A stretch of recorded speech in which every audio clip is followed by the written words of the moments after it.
Why your car warranty is probably a legal scam has nothing to do with the robocall you hang up on, and everything to do with the contract you actually sign. Picture this. You're driving home from work, engine light pops on, your stomach drops. Then you remember, wait, I've got an extended warranty. I'm covered. You tow it in, wait for the call. And instead of "you're all set," you hear, "Yeah, so your claim was denied." It's in the fine print. That gap between what you thought you bought and what they actually sold you. That's the entire business model. Let's start with the bait. You've heard the line, "We're calling about your vehicle's extended warranty." For years, that sentence became a national meme because of how relentless those calls were. These weren't just a few annoying spam calls here and there. At their peak, auto warranty robocalls were being blasted out in the billions, targeting hundreds of millions of phone numbers in just a few months.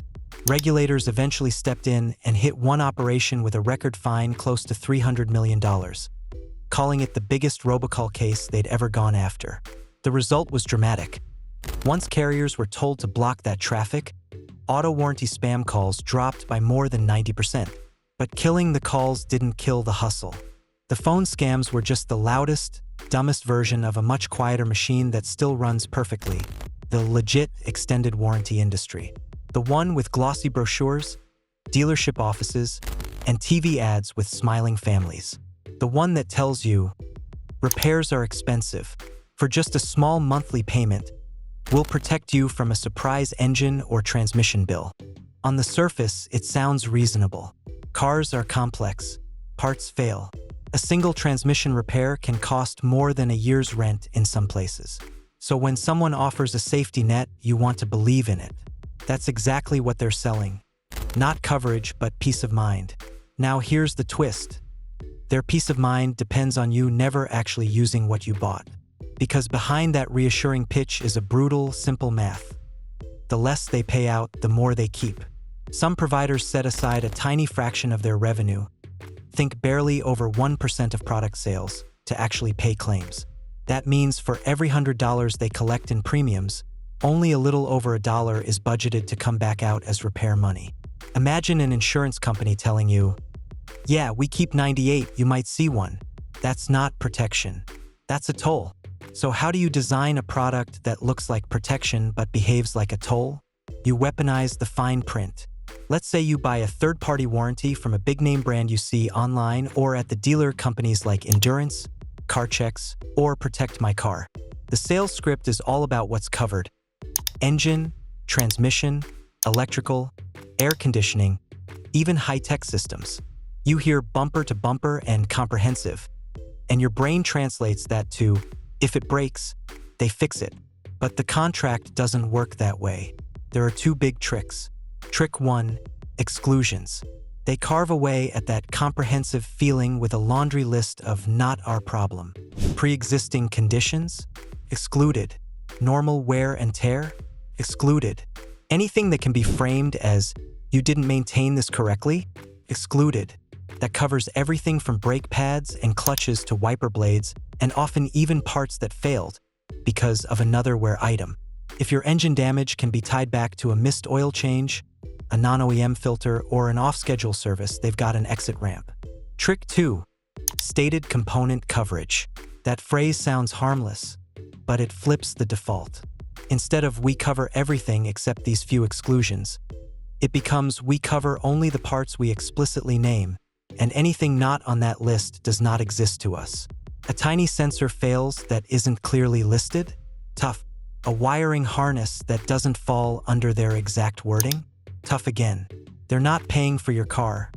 They're paying for a bullet point list. And that's before you hit the landmines. Hidden per claim limits, daily caps on labor, mileage limits on certain components, requirements that your maintenance schedule meets standards stricter than your manufacturer's recommendation. If the manufacturer says oil change every 10,000 kilometers, but your contract quietly expects it sooner or demands specific documentation every time, any gap, any missing invoice can become a reason to flip your covered repair into a customer responsibility. This is why read the coverage is the wrong advice. The real script is read the exclusions, the conditions, and the limits. That's where the business lives. And here's where it gets darker. Even if you somehow clear all those hurdles, no pre-existing condition, perfect maintenance records, repair done at the right place, component explicitly listed, you still have a final boss. Will the company even be around when you need them? The extended warranty industry is full of shells. Marketing entities, administrators, underwriters, and reinsurers, all stacked like Lego blocks. On paper, that sounds sophisticated. In practice, for the customer, it means this: someone in that chain can disappear and take your peace of mind with them. There are real stories from people who did everything right. They bought the warranty, kept their paperwork, and then, when a big repair finally came, say an engine replacement, the shop called the warranty company and got nothing. The line didn't work. The portal was down. The company website vanished. The business had gone bust. When a warranty provider ends up in bankruptcy court, your contract doesn't float on top as some sacred obligation. In Chapter 7 liquidation, you're behind the secured creditors, the banks, the institutions. You're a tiny unsecured claim in a long list, and if there's any money left, you might see pennies on the dollar, if that. Regulators can sometimes claw back a little bit of restitution, but look at the scale. In one real case, the FTC managed to send back under $500,000 to just over 18,000 consumers who'd been duped by a single extended warranty operation, even though that operation had taken in millions over years. That's a token refund compared to what people actually lost. Dealers love these products because they're high-margin add-ons. The finance manager can add a warranty to your payment with a few clicks, stretching the cost over years so it feels small month to month, while the dealership takes a nice commission up front. You leave thinking you upgraded your protection. They celebrate because they upgraded their profit. Here's a scenario that plays out over and over. You're in the finance office, exhausted after picking a car, haggling on price, and navigating loan terms. The finance manager pivots. Look, modern cars are computers on wheels. One electronics failure can be thousands. For just a little extra monthly, you get full coverage on engine, transmission, electronics, AC. And we deal with the warranty company, not you. You're tired. You don't want to be the person who cheaply skipped coverage and then gets hit with a big bill. So you say yes. They hand you a stack of documents to sign electronically. You might skim the summary page. You definitely don't read 15 pages of warranty terms. Months or years later, something fails. You assume you're covered. And now the real contract shows up. Not the pitch, not the brochure, but the rules. Sorry, that part isn't listed. Sorry, that's wear and tear. Sorry, this appears to be a pre-existing condition. Sorry, you missed a scheduled maintenance. Sorry, you did that oil change at an unauthorized shop. Sorry, the daily labor cap is lower than what the shop charges. You'll have to pay the difference. You're not talking to the closer who sold you peace of mind anymore. You're talking to the gatekeeper whose job is to say no. And even when they say yes, the math may surprise you. Between deductibles, caps, and non-covered diagnostics or incidental parts, you can end up paying a big chunk of the bill anyway. At that point, you can't help wondering, if you'd simply saved that monthly premium instead of handing it over, would you be better off? That's the uncomfortable truth. Many extended warranties are just expensive forced savings accounts with escape hatches, except you don't control the account, and the other side holds the key. Now, does that mean every extended warranty is automatically evil? No. There are situations where coverage can make sense. If you drive a notoriously unreliable model with known catastrophic failure risks, if the plan is backed directly by the manufacturer, if the price is reasonable and the exclusions are clear and limited. But that's not what most people are sold. Most people are sold a feeling fear of breakdowns, fear of big repair bills, and offered a contract designed to monetize that fear, not truly neutralize it. The answer starts before you sign, not after something breaks. When you're offered a warranty at the dealer, online, or over the phone, flip the script. Don't ask, "What does this cover?" Ask, "What doesn't this cover?" Don't be shy about demanding the full terms and reading the exclusions word for word. Look for stated component language and ask, "So if it's not on this list, it's not covered, correct?" Pay attention to vague phrases like wear and tear, maintenance-related, improper use, or pre-existing condition. Those are the escape hatches. Next, follow the money. Who is actually backing the warranty? Is it the manufacturer of your car, or some obscure third-party administrator you've never heard of, operating out of a small office with a fancy name? If the contract relies on a chain of companies, your risk of someone in that chain vanishing is higher. Then, do the boring math. Calculate how much the warranty will really cost over the life of your loan or plan. Add up all the monthly payments, plus any fees or deductibles.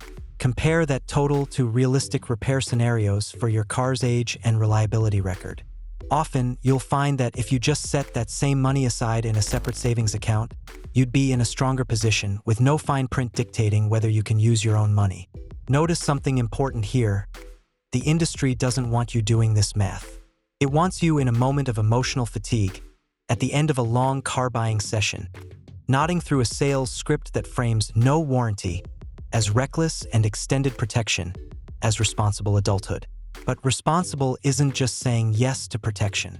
Responsible is knowing what you're actually buying. One last thing that almost nobody tells you, your best protection often isn't an extended warranty at all. It's choosing a car with a strong reliability track record, following the manufacturer's maintenance schedule with good documentation, keeping an emergency fund for unexpected repairs. That combination might not feel as emotionally reassuring as a shiny brochure, but it doesn't depend on a company's solvency, a loophole-filled contract, or an underfunded claims pool that budgets barely more than 1% of sales revenue for payouts. So the next time someone says, "We're calling about your vehicle's extended warranty," you can laugh and hang up. But when you're sitting in the dealership, pen hovering over a warranty form that looks official and safe, that's the moment to be truly suspicious. Because the real scam isn't always illegal. It's a system built to be technically compliant, psychologically convincing, and financially one-sided. It lives in the fine print, in the exclusions, in the bankruptcy court docket, and in that tiny slice of revenue actually reserved for your protection. Before you buy coverage, don't get hypnotized by the list of what's included. Turn to the pages they hope you ignore. Read the exclusions, the limits, the conditions. That's where the truth lives. If this opened your eyes to what's really hiding behind extended protection, hit like, share this with someone who's buying a car soon, and subscribe for more deep dives into the legal traps lurking in everyday contracts, so you keep your money and not just your fingers crossed. What kind of video would you like next? Another breakdown of financial traps, or a step-by-step guide to building your own repair safety fund?